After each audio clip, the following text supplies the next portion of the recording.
नमस्कार दोस्तों, मैं सुनील अमृत यूजीसी नेट हिंदी माध्यम में आप सभी का स्वागत करता हूं। आज की क्लास स्टार्ट करेंगे हम लोग। आज की क्लास रहेगी यूजीसी नेट पेपर 1 की। इससे पहले 5 क्लासें आपकी आ चुकी है और ये आपकी छठी क्लास रहेगी भाई। ठीक है, छठी क्लास रहेगी। शिक्षार्थी के बारे में बात कर रहे थे। शिक्षार्थी के बारे में बात कर रहे थे। शिक्षार्थी के बारे में हमने बताया आपको कि दो प्रकार के शिक्षार्थी आपको देखने को मिलेंगे। एक रहेंगे किशोर शिक्षार्थी और एक रहेंगे वयस्क शिक्षार्थी। किशोर शिक्षार्थी के बारे में इससे पहले बात कर चुके हैं। आज की जो क्लास रहेगी हमारी वो रहेगी वयस्क शिक्षार्थी के बारे में। आज की जो हम बात करेंगे वो करेंगे वयस्क शिक्षार्थी के बारे में बात करेंगे। यदि आप लोगों ने हमारा यूट्यूब चैनल सब्सक्राइब नहीं किया है तो प्लीज हमारे यूट्यूब चैनल को सब्सक्राइब अवश्य कर लें और वीडियो को लाइक तथा शेयर जरूर कर दिया करेगा। ठीक है, चलिए जी, तो करते हैं टॉपिक को स्टार्ट बिना देरी किए।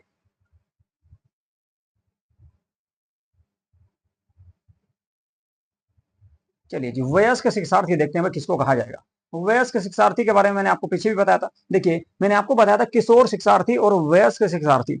वयस्क शिक्षार्थी उसको कहा जाएगा जिसकी एज 18 प्लस होगी।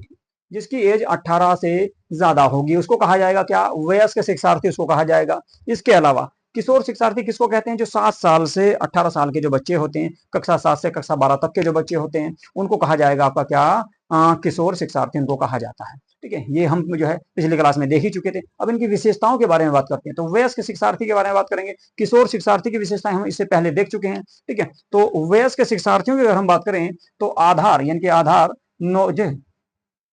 की अगर हम बात करें, ठीक है, नॉलेज और आपका एंड्रोग्रोफी सिद्धांत, वयस्क शिक्षा का सिद्धांत इसको कहा जाता है। वयस्क शिक्षा का सिद्धांत इसको कहा जाता है। इसमें सबसे पहले बताया गया आपका शैक्षिक अपेक्षाएं। शैक्षिक अपेक्षाएं यानी कि शिक्षा व्यवहार, शिक्षा व्यवहारिक और जीवन से जुड़ी होनी चाहिए। ठीक है, इस एज में जो आपका वयस्क जो शिक्षार्थी होता है, इस एज के बच्चे को एक ऐसी शिक्षा चाहिए, एक ऐसी शिक्षा चाहिए जो आपकी शिक्षा व्यवहारिक और जीवन से जुड़ी हुई हो, ताकि वो रुचि लेकर उसको पढ़ सके। ठीक है, तुरंत उपयोग में आने वाला ज्ञान भी इसमें शामिल किया जाता है। कैसा? तुरंत ज्ञान में आने वाला। ठीक है, तुरंत ज्ञान में आने वाला कैसा रहेगा? जैसे मान लो कंप्यूटर सिखा दिया गया बच्चे को। एक 35 वर्षीय वयस्क को कंप्यूटर सीख रहा है और उसे यह अपने व्यवसाय में उपयोग करना है, न कि परीक्षा के लिए, तो वो क्या करेगा? उसको बहुत तेजी से सीखेगा। मान लो आप जो है कोई काम करते हैं और आपको कोई कंप्यूटर सिखाया जाए और फिर आप उस कंप्यूटर का उपयोग अपने काम में, अपने कार्य में करें, अपने कार्य में करोगे तो आप उन चीजों को बहुत जल्दी अडोप्ट कर लोगे, बहुत जल्दी सीखोगे। तो ये क्या रहेगा? शैक्षिक अपेक्षाएं रहेंगी। यानी शिक्षा व्यवहारिक और जीवन से जुड़ी हुई होनी चाहिए। व्यवहारिक मतलब जो है आपके काम आए, ठीक है, आपके जीवन में काम आए, आपके रोजगार में काम आए और आपके जीवन से जुड़ी हुई भी वो होनी चाहिए। तुरंत उपयोग में आने वाला ज्ञान इसमें शामिल किया जाता है शैक्षिक अपेक्षाओं में।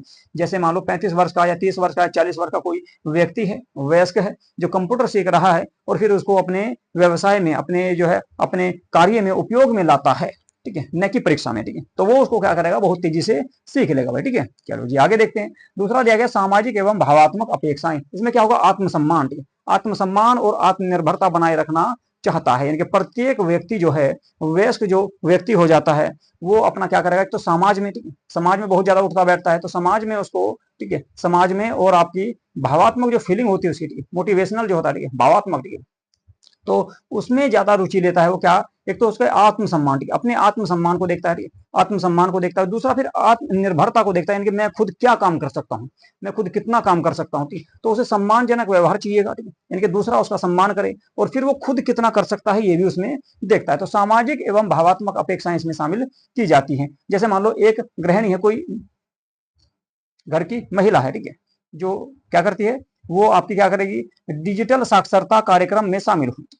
डिजिटल साक्षरता का मतलब है, जैसे मान लो आपको कोई ऑनलाइन कोई काम करना है, ठीक है, या कंप्यूटर के माध्यम से कोई काम करना है, ठीक है, तो उसमें वो आपकी शामिल हुई और चाहती है कि शिक्षक उसे अनपढ़ समझकर न बोले। ठीक है, अनपढ़ समझकर न बोले, यानी कुल मिलाकर जो आपके शिक्षक जो है, विद्यालय में जो शिक्षक हैं उसको कोई भी अनपढ़ समझकर ना बोले या उसको कम ना समझे। कुल मिलाकर मान लो जैसे में विद्यालय है और विद्यालय में टीचर है, ठीक है, विद्यालय में टीचर है, ठीक है, और कोई आपका मान लो कि किसी ने बीएड में एडमिशन लिया, ठीक है, बीएड में एडमिशन लिया किसी महिला ने, ठीक है, गृहिणी है, ठीक है, उसने बीएड में एडमिशन लिया और उसके बाद जब वो वहां से पढ़ने के लिए जा रही है तो वो ये उम्मीद करती है, ये आशा करती है, ठीक है, इतनी जो है इच्छा रखती है, ताकि जो है जो दूसरे वाला जो टीचर है उसको जो पढ़ा रहा है वो कम से कम उसका सम्मान करे, क्योंकि वो एज में लगभग समान होते हैं। एज में लगभग समान होते हैं। जैसे मान लो आप लोग पढ़ रहे हो, ठीक है, मैं आप लोगों को पढ़ा रहा हूँ और मेरी एज अभी आपकी फिलहाल जो है आपकी 30 साल है, ठीक है, यानी कि 30 साल है, ठीक है, और आप में से भी कुछ बच्चों की, कुछ छात्रों की ऐसी होगी कि एज आपकी 25 या 30 के आसपास होगी, कुछ की 20 के आसपास भी होगी और कुछ की 30 से ज्यादा भी हो सकती है, कुछ की 30 से ज्यादा भी हो सकती है। तो आप लोग ये उम्मीद करते हो, ये आपका इच्छा रखते हो कि मैं भी आपका सम्मान करूं, आप तो मेरा सम्मान कर ही रहे, तो मैं भी आप लोगों का सम्मान करूं, ठीक है। तो ऐसी इच्छा रखी जाती है। तो कुल मिलाकर सामाजिक और भावात्मक अपेक्षाएं इसमें रखी जाएगी, ठीक है। चलिए जी आगे देखते हैं। आगे है आपका संज्ञानात्मक अपेक्षाएं। अनुभव आधारित अधिगम पसंद करते हैं। इसमें क्या होता है कि बच्चे जो है, ठीक है, जो आपका वयस्क जो बच्चा होगा, ठीक है, वो क्या करेगा, शिक्षार्थी जो होगा वयस्क, वो एक ऐसी अपेक्षा रखता है, ऐसी चीजें पसंद करता है जो अनुभव पर आधारित हो। अनुभव आधारित अधिगम यानी कुल मिलाकर ऐसी चीजों को सीखना पसंद करता है जो उसके दैनिक जीवन में वो उपयोग करता हो। पहले से मौजूद ज्ञान से जोड़कर नई चीजों को सीखने का प्रयास करेगा। मान लो कोई चीजें आपको, मान लो थोड़ा बहुत कंप्यूटर के बारे में पहले जानकारी है, उसके बाद कुछ और आपका विद्यालय में जाकर आपने सीखा, तो उसको क्या होगा कि उस जो है अपने जो है जो पहले से मौजूद उसका ज्ञान था उससे जोड़कर नई नई चीजें सीखने का प्रयास करता है। जैसे आपका देख सकते हैं, एक किसान ड्रिप सिंचाई पर प्रशिक्षण लेते समय पारंपरिक अनुभव से उसे जोड़ता है। मान लो कोई किसान है और उसको बताया गया कि भाई ये ना आपको अपने खेत में जो पानी देना है वो एक नाल ले जानी है, उससे आपका इधर पाइप लेके जाने हैं, इधर से भी पाइप लेके जाने हैं। इससे क्या होगा, और इसमें आपका फुहारा लगाना है यहाँ पर, ठीक है, यहाँ पे फुहारे लगा देने हैं ताकि ये पानी इधर से बिखरता रहे, इस क्षेत्र में बिखरता रहे, तो पूरा क्षेत्र कवर हो जाएगा। तो ये क्या रहेगी, ड्रिप पद्धति इसको कहा जाता है, ठीक है, ड्रिप सिंचाई इसको कहा जाता है, ठीक है। तो कुल मिलाकर किसान क्या था, पहले क्या करता था, यहाँ पे लाया, खाल में पानी खोल दिया और ये पानी जो ना इस तरह से खेत में फैल गया। फिर उसने क्या करा, ड्रिप सिंचाई। इसमें क्या हुआ कि कम पानी की बचत हुई, दूसरा फिर समय की बचत होगी और टाइम पर जो है आपकी इसमें कृषि की जा सकती है, ठीक है, और कम खर्च में भी कृषि की जा सकती है, यानी कि पानी की कम आवश्यकता पड़ती है, इसमें पानी कम खर्च होता है। तो कुल मिलाकर वो क्या होगा, उससे मोटिवेशनल उसके अंदर आएगा और पहले से जो कार्य कर रहा था उसमें और ज्यादा बढ़ोतरी वो कर लेगा। चलिए जी, व्यक्तिगत भिन्नता देखते हैं। कुछ लोग कार्य के साथ शिक्षा लेना चाहते हैं। जैसे मान लो कुछ काम कर रहे हैं और वो कुछ काम जो है ना उससे संबंधित शिक्षा प्राप्त करना चाहते हैं। जैसे मान लो कोई जो है मोटरसाइकिल का मिस्त्री है, तो वो क्या करेगा, वो आईटीआई कर लेगा, ठीक है, मोटर जो वो जो है ऑटोमोबाइल से जो है आईटीआई वगैरह कर लेगा। मान लो कोई टीचर है तो वो जो ना बीएड वगैरह कर लेगा, ठीक है, बीएड वगैरह कर लेगा या फिर यूजीसी नेट की तैयारी करेगा, ठीक है, या फिर उसके बाद में पीएचडी करेगा। तो कुछ लोग जो होते हैं वे कार्य के साथ साथ भी शिक्षा लेना चाहते हैं और कुछ नियमित कक्षा में आना पसंद करते हैं। कुछ ऐसे होते हैं जो नियमित कक्षा में आना पसंद करते हैं।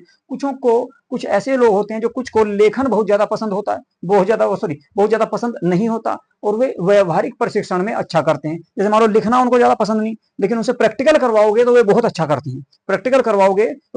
करते हैं, आयु अनुभव शिक्षा स्तर में भी विविधता इस काल में देखने को मिलती है। यानी कुल मिलाकर वयस्क जो शिक्षार्थी होगा उसकी आपका क्या होगा, वो कुछ लोग ऐसे होते हैं उसमें उनकी एज इतनी हो जाती है, वे कुछ ना कुछ कार्य करते हैं और कार्य के साथ साथ वे लोग जो है शिक्षा प्राप्त करना चाहते हैं और कुछ नियमित रूप से कक्षा में आना भी पसंद करते हैं कि भाई कक्षा में जाएंगे, बैठकर पढ़ेंगे, ठीक है। और कुछ लोग ऐसे होते हैं जो लेखन यानी कि लिखना पसंद नहीं करते, लेकिन व्यवहार में, प्रैक्टिकल में, प्रशिक्षण में बहुत अच्छा करते हैं। मान लो किसी को जो है आपका मोबाइल के बारे में पढ़ा रहे हैं, भाई जो ना मोबाइल के बारे में सिखा रहे हैं, मोबाइल की कक्षा ले रहा है कोई बच्चा या फिर कंप्यूटर की ले रहा है कि कंप्यूटर कैसे जो है ना कंप्यूटर को कैसे खोलना है, कैसे बांधना है, कैसे उसमें करना है। एक तो उस पर लिखवा रहे हैं, उसको थ्योरी लिखवा रहे हैं, ठीक है, लेकिन वो थ्योरी से ज्यादा प्रैक्टिकल में, ज्यादा प्रशिक्षण में ज्यादा अच्छा कार्य करता है, ठीक है, क्योंकि जो ना उसकी एज इतनी हो चुकी है, ठीक है। तो आयु अनुभव और शिक्षा स्तर में इस प्रकार की विविधता देखने को मिलती है, ठीक है।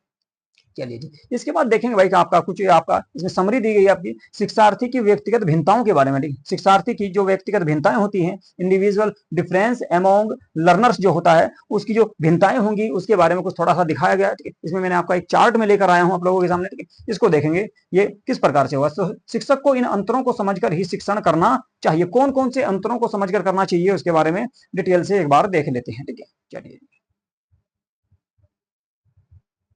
मैं इसमें पेन चेंज कर लेता हूं भाई, पेन का जो कलर है वो मैं ले लेता हूं इस बार रेड। चलो जी, बौद्धिक अंतर, ठीक है। सबसे पहला जो अंतर बताया गया है वो आपका, एक तरफ देखो प्रकार दिए गए हैं और एक तरफ आपके यानी एग्जाम्पल, उदाहरण उसमें दिए गए हैं। बौद्धिक अंतर, एक बच्चा गणित में अव्वल है परंतु कला में बहुत ज्यादा निम्न है, ठीक है। तो एक बच्चा क्या है, एक बच्चा तो गणित में बहुत ज्यादा अव्वल है, लेकिन वो जो है आपका, ठीक है, कला में ज्यादा अच्छा नहीं कर पा रहा। या फिर दूसरा कह सकते हैं बौद्धिक अंतर का, कह सकते हैं कि मान लो मैं आपका जो है मैं आप लोगों को हिस्ट्री में और पेपर वन में बहुत अच्छा पढ़ा रहा हूं, लेकिन मैं आपको साइंस में अच्छा नहीं पढ़ा सकता, यानी कि मैं आपको, या फिर मैं आपको कॉमर्स में अच्छा नहीं पढ़ा सकता, या फिर मैं आपको मान लो कि सोशोलॉजी में अच्छा नहीं पढ़ा सकता। तो कुल मिलाकर कहा जाएगा ये बौद्धिक अंतर होगा, क्योंकि मेरी पकड़ जो है यूजीसी नेट का आपका जो पेपर वन है इसमें बहुत अच्छी है, इसके अलावा फिर हिस्ट्री और इसके अलावा पॉलिटिकल साइंस, यानी कि 2 सब्जेक्टों में मेरी बहुत अच्छी पकड़ है, तो मैं उनको अच्छा पढ़ा पाऊंगा। लेकिन अगर मुझे दे दिया जाए आपका कौन सा समाजशास्त्र, मैं नहीं पढ़ा पाऊंगा। हिंदी दे दिया जाए तो हिंदी में दिक्कत रहेगी, ठीक है, या इसके अलावा इंग्लिश दे दी जाए उसमें दिक्कत रहेगी, साइंस का सब्जेक्ट दे दिया जाए, योगा का दे दिया जाए तो उसमें दिक्कत आएगी, ठीक है, उसमें दिक्कत रहेगी। तो कुल मिलाकर आपका एक जो बच्चा होता है, शिक्षार्थी जो होता है वयस्क, वो बौद्धिक अंतर उसमें देखने को मिलेगा, ठीक है, बौद्धिक अंतर उसमें देखने को मिलेगा। ये आपका वयस्क या आपका किशोर नहीं, दोनों के बारे में बात करें भाई, ठीक है, यहाँ पर आपका दोनों के बारे में बात करेंगे। शिक्षार्थी होना चाहिए चाहे वो आपका 8 साल से लेकर 18 साल का है या फिर 18 प्लस वाला है, या फिर 18 प्लस वाला, ठीक है, तो सभी के बारे में बात कर रहे हैं। बौद्धिक अंतर देखने को मिलेगा, यानी कि प्रत्येक व्यक्ति की सीखने की और कार्य करने की, ठीक है, या इसके अलावा पढ़ने की और पढ़ाने की क्षमता अलग अलग होती है। प्रत्येक व्यक्ति की अपनी अलग अलग कैपेसिटी होती है, प्रत्येक व्यक्ति की अलग अलग सब्जेक्ट में अलग अलग रुचि होती है, तो उनमें अंतर देखने को मिलेगा। तो इसको कहा जाएगा बौद्धिक अंतर। भाषाई अंतर की बात करेंगे, कोई छात्र हिंदी में अच्छा है तो कोई अंग्रेजी में। मान लो मैं आप लोगों को जो है आपका हिंदी में बहुत अच्छी तरह से पढ़ा पाता हूँ, प्रत्येक शब्द को एक्सप्लेन कर पाता हूँ, लेकिन इंग्लिश में नहीं कर पाऊंगा, इंग्लिश में नहीं कर पाऊंगा क्यों? तो ये कैसा अंतर हो गया? भाषागत अंतर, भाषाई अंतर, ठीक है, तो ये क्या होगा? भाषाई अंतर हो जाएगा। इसके बाद रुचि के अंतर की बात करेंगे। रुचि के अंतर की, तो बच्चों में रुचि को लेकर भी अलग अलग अंतर देखने को मिलते हैं। जैसे मान लो कुछ बच्चे हैं जो खेल में बहुत ज्यादा रुचि लेते हैं, कुछ बच्चे ऐसे हैं जो संगीत में रुचि लेते हैं। जैसे मान लो मैं आप लोगों, या फिर आपका जो ना शिक्षा में ले लो आप, ठीक है, मैं आप लोगों को जो ना पेपर 1 और पेपर 2 में हिस्ट्री और पॉलिटी पढ़ाना बहुत अच्छा पसंद करता हूँ, ठीक है, मेरी उनमें रुचि है। लेकिन हिंदी में रुचि नहीं है, इंग्लिश में रुचि नहीं रहेगी, योगा में रुचि नहीं रहेगी। तो कुल मिलाकर आपकी अलग अलग रुचि होती है, तो बच्चों की रुचि में भी अलग अलग अंतर देखने को मिलेगा। इसके बाद अधिगम शैली, अधिगम कहा जाता है सीखना, लर्नर, ठीक है, जो सीखने वाला होता है, ठीक है, लर्नर जो होता है, तो सीखने की शैली भी बच्चों की अलग अलग होती है।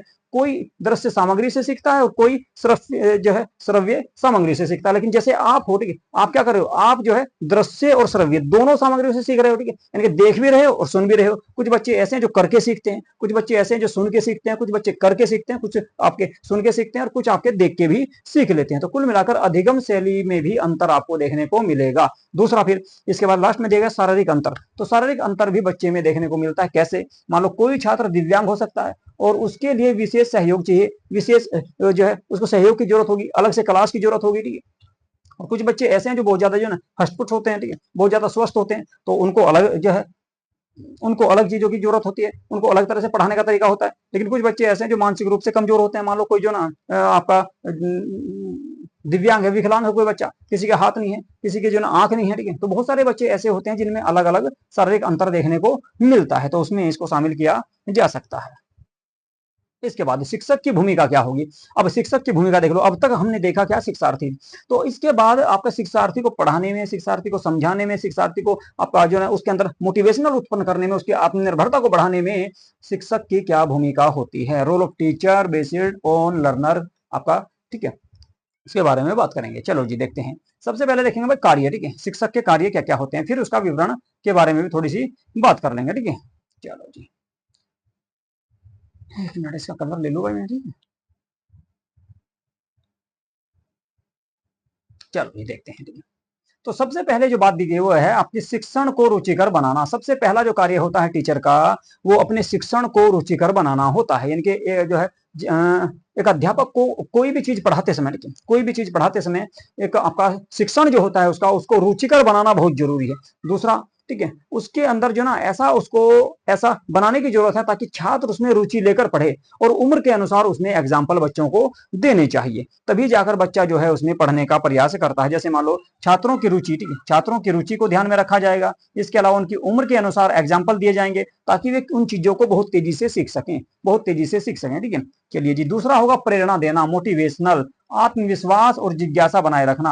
यानी कि आपका अध्यापक की भूमिका होगी कि बच्चों के अंदर जो है आत्मविश्वास जगाए रखे, उनकी जिज्ञासा बनाए रखे, उनको जो है तरह तरह के जो ना एग्जाम्पल दे ताकि वे मोटिवेशनल रहे और आपका अच्छा जो है वे रिजल्ट दें, फिर ठीक है, अच्छा रिजल्ट दें, या फिर उनकी पढ़ने में ज्यादा रुचि हो, ठीक है। इसके अलावा विविध विधियों का प्रयोग, यानी कि टीचर को अनेक विधियों का प्रयोग करना चाहिए अपने शिक्षण में। जैसे व्याख्यान विधि है, एग्जाम्पल देना, बहुत सारा व्याख्यान करना, कोई टॉपिक को जो ना समरी के रूप में समझाना। इसके अलावा प्रोजेक्ट के माध्यम से पढ़ाना, चित्र दिखाना, खेल के माध्यम से, ऑडियो के माध्यम से, वीडियो के माध्यम से, यानी कि कुल मिलाकर बहुत सारी जो है मेथड अपनाकर एक अध्यापक को बच्चों को समझाने का प्रयास करना चाहिए। आसानी से आप लोग समझ गए होंगे। इसमें नैतिक समर्थन देना, एक अध्यापक को छात्रों की भावात्मक जरूरतों को समझना चाहिए, उनकी आवश्यकताओं को समझना चाहिए, वे लोग क्या सीखना चाहते हैं, क्या जानना चाहते हैं, उसकी फीलिंग को, उनकी भावनाओं को भी समझना चाहिए और उनके साथ में आपका सम्मानजनक व्यवहार एक अध्यापक को बच्चों के साथ करना चाहिए, ताकि वे जो है अपने आप को भी अच्छा महसूस करे। इसके बाद समूह गतिविधियां,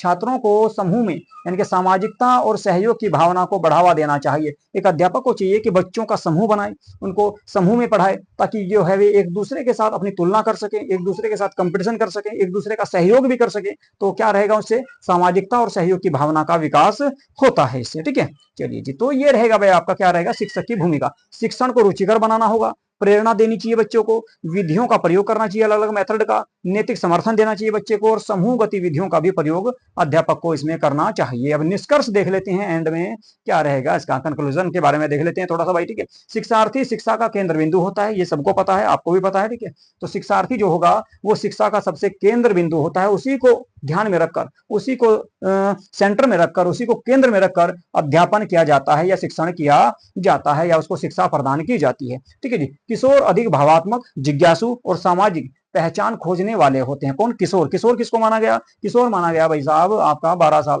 एक मिनट यार,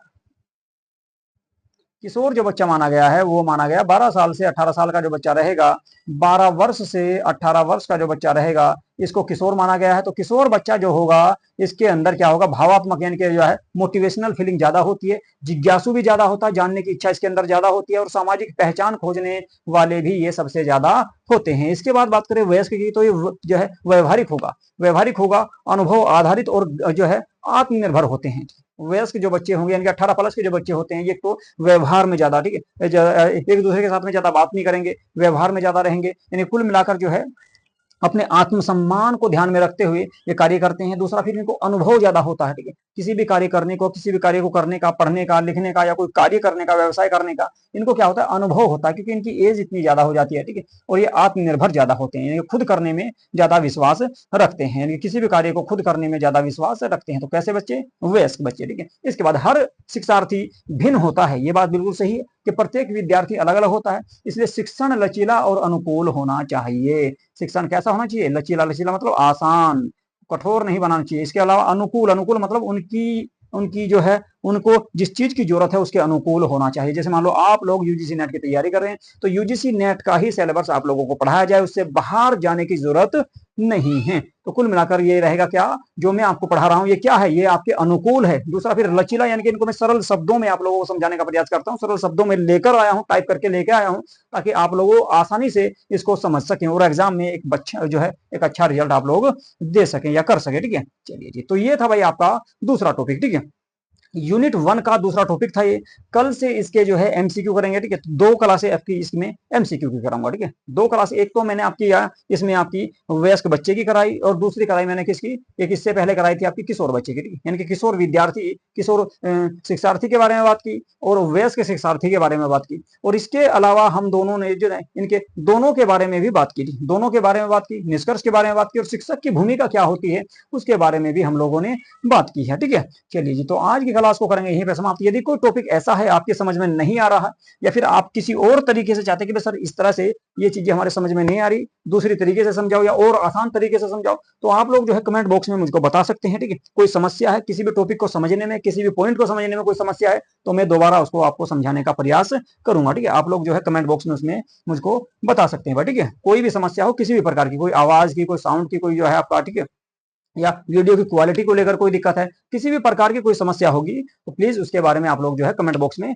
जरूर बताएं। ठीक है, और भाई वीडियो को लाइक तथा शेयर जरूर कर दिया करो। और यदि आप लोगों ने हमारा यूट्यूब चैनल सब्सक्राइब नहीं किया है, पहली बात तो आप लोगों ने कर लिया होगा, यदि नहीं किया है प्लीज हमारे यूट्यूब चैनल को सब्सक्राइब जरूर कर लो, क्योंकि यहाँ पर आपको पेपर 1 की आपकी 10 की 10 यूनिट विस्तार से, बिल्कुल विस्तार से पढ़ाने वाला हूँ। एक यूनिट में कम से कम भी आपकी 15 से 20 क्लासें आप लोगों को देने वाला हूँ। उसके साथ साथ ही एमसीक्यू भी मैं आपको इसमें दूंगा, और बाद में आप लोगों के पीवाईक्यू भी इसमें आपके मैं कराने का प्रयास करूंगा भाई। ठीक है, चलिए जी, तो यहीं पे करेंगे आज की क्लास को समाप्त। नमस्कार।